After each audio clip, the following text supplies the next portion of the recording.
అమరావతిలో కొలువైన టీటీడీ వెంకటేశ్వర స్వామి ఎలా ఉన్నారు? ఈ ప్రాజెక్టుకు సంబంధించి ముఖ్యంగా ఈ ఆలయాన్ని పూర్తి స్థాయిలో విస్తరించేందుకు కూటమి ప్రభుత్వం గత ఏడాది రెండోసారి మళ్ళీ పూజా కార్యక్రమాన్ని నిర్వహించి పనులు కూడా ప్రారంభించింది. తాజా పరిస్థితి ఏంటో ఒకసారి తెలుసుకునే ప్రయత్నం చేద్దాం. అమరావతిలో రాష్ట్ర రాజధానిగా అమరావతిని ప్రకటించిన తర్వాత తిరుమల తిరుపతి దేవస్థానం ఆధ్వర్యంలో ఒక వెంకటేశ్వర స్వామి మందిరాన్ని, నమూనా ఆలయాలను ప్రతి చోట కూడా టీటీడీ నిర్మిస్తుంది. అలాంటి ఆలయాన్ని ఇక్కడ ప్రొజెక్ట్ చేశారు. 2 ప్రాకారాలతో ఒక రాజగోపురంతో భారీ ఆలయాన్ని నిర్మించాలనుకున్నారు. అయితే కూటమి ప్రభుత్వం, అప్పుడు ఉన్నటువంటి కూటమి ప్రభుత్వం, అప్పుడు కూడా బీజేపీ అలయన్స్తో బీజేపీ జనసేన మద్దతు టీడీపీ ప్రభుత్వం ఉంది కదా 2019లో. ప్రభుత్వం మారిన తర్వాత 2019 తర్వాత జగన్మోహన్ రెడ్డి ప్రభుత్వం వచ్చినాక ఈ ప్రాజెక్టుని ఎక్కడి వరకు పూర్తి చేశారో అక్కడికే కన్ఫైన్ చేసి మిగతా ప్రాజెక్ట్ అంతా కూడా ఆపేశారు. వాస్తవానికి 25 ఎకరాల్లో ఒక సువిశాలమైనటువంటి ఆలయాన్ని నిర్మించాలని భావించారు.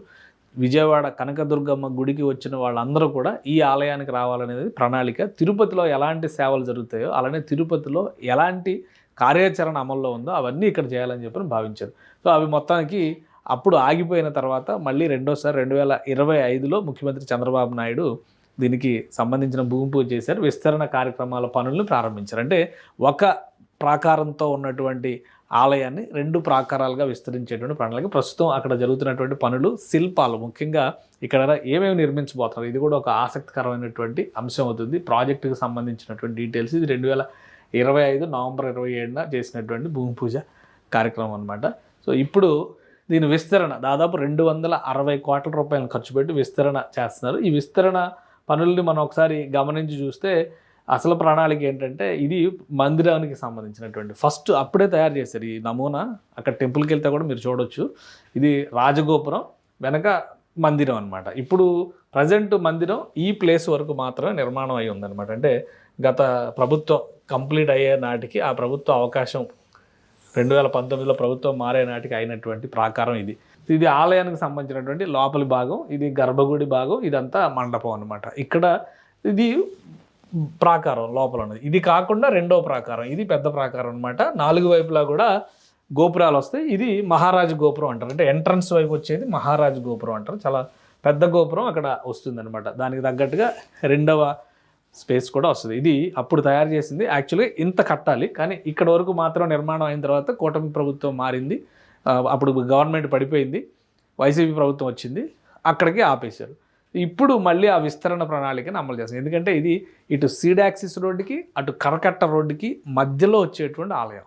అందుకని టూరిస్టులు రాకకి కూడా ఇది చాలా వరకు, పక్కనంతా కూడా రివర్ ఫ్రంట్ డెవలప్మెంట్ ప్రోగ్రామ్ని చేయాలి అనేది కదా ప్రభుత్వం స్టార్టప్ ఏరియా అని చెప్పిన పేరు పెట్టారు. అవన్నీ కూడా టూరిజం బేసిస్లో డెవలప్మెంట్ అవుతాయి. తీర్థయాత్రా స్థలంగా పక్కనే ఉన్నటువంటి విజయవాడ దుర్గగుడి, అలానే మంగళగిరి నరసింహస్వామి ఆలయం, ఇటు పక్కన అమరావతి అమరేశ్వర స్వామి ఆలయం, మధ్యలో ఈ తిరుమల వెంకటేశ్వర స్వామి ఆలయం. ఆ ఉద్దేశంతో అప్పుడు చేశారు, కానీ అవన్నీ ఆగిపోయినాయి. ఇప్పుడు మళ్ళీ ఈ తరహాలో నిర్మించేందుకే ప్రణాళికని అమలు చేస్తున్నారు. అందులో భాగంగానే ఇక్కడ మనం ఒకసారి గమనించి చూస్తే బయట జరుగుతున్నటువంటి పనులు, లోపల ప్రాకారం అలానే ఉంది, బయట ప్రాకారానికి సంబంధించి జరుగుతుంది. ఇటుపక్క అంతా కూడా వీటికి కావాల్సినటువంటి మంటపాలకు కావాల్సినటువంటి పిల్లర్స్ అంటాం కదా, ఆ స్తంభాల తయారీ జరుగుతుందన్నమాట. అన్నీ కూడా రాతి శిలలను తెప్పించి చెక్కుతున్నారు. శరవేగంగా జరుగుతుంది. ఇక ఏ విధంగా డెవలప్ చేయబోతారో దీనికి సంబంధించి ఒకసారి అది కూడా మనం చూడడం. 7 అంతస్తుల రాజగోపురంతో స్వాగతం పలుకుతుంది ఈ ఆలయం. అది ప్రధానమైనటువంటి ఇదవుతుంది అనమాట. పెద్ద ఆలయం. 4 మాడవీధులు తిరుపతిలో ఎలా ఉంటాయో ఈ మాడవీధులు కూడా అలానే ఈ 4 వైపులా నిర్మించబోతున్నారు.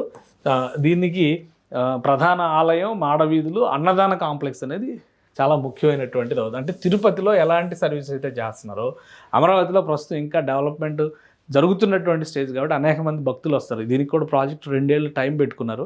బహుశా నెక్స్ట్ ఇయర్కి కంప్లీట్ చేయాలి. కంప్లీట్ చేస్తే కనుక నిత్యాన్నదాన కార్యక్రమం ఇక్కడికి అమరావతికి వచ్చేటువంటి వాళ్ళ కోసం కూడా చేయాలి. అమరావతి భక్తుల్ని, అంటే దేవుడిని దర్శించుకోవడానికి వచ్చే వాళ్ళందరూ కూడా చేయాలి. ఇందులో 2 దశల్లో పనిచేస్తున్నారు. మొదటి దశలో 140 కోట్లు ఎక్స్పెండిచర్ పెడుతున్నారు. ఆలయ ప్రాకారం, బాహ్య ప్రాకారాన్ని కంప్లీట్ చేస్తారు.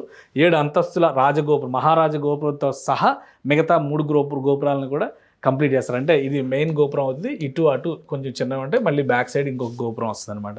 ఈ 3 గోపురాలు ఒక సైజులో ఉండేటువంటి అవకాశం ఉంటుంది. ఇది మాత్రం 7 అంతస్తుల గోపురం ఉంటుంది అనమాట. అలానే ఆంజనేయ స్వామి ఆలయం కడుతున్నారు, ఇక్కడ ఒక కోనేరు కడుతున్నారు, ఇటు ఆర్జిత సేవ మండపం అని చెప్పని ఆర్జిత సేవల కోసం మండపం చేస్తున్నారు, మాడవీధులను డెవలప్ చేస్తారు, అన్నదానం కాంప్లెక్స్, యాత్రి నివాసు, అర్చకులు ఉండడానికి క్వార్టర్లు, పార్కింగ్ సదుపాయాలు ఇవన్నీ రెండో ఫేజ్లో 120 కోట్లు ఖర్చు పెట్టి రెండో ఫేజ్లో కడుతున్నారు. సో ఫస్ట్ ఇది కంప్లీట్ చేయాలనేటువంటి దాని మీద శరవేగంగా పనులు సాగుతున్నాయి. బహుశా 2027 మార్చి నాటికి ఈ ఫస్ట్ ఫేజ్కి సంబంధించినటువంటి పనులు దాదాపుగా పూర్తయ్యేటువంటి అవకాశం ఉంది.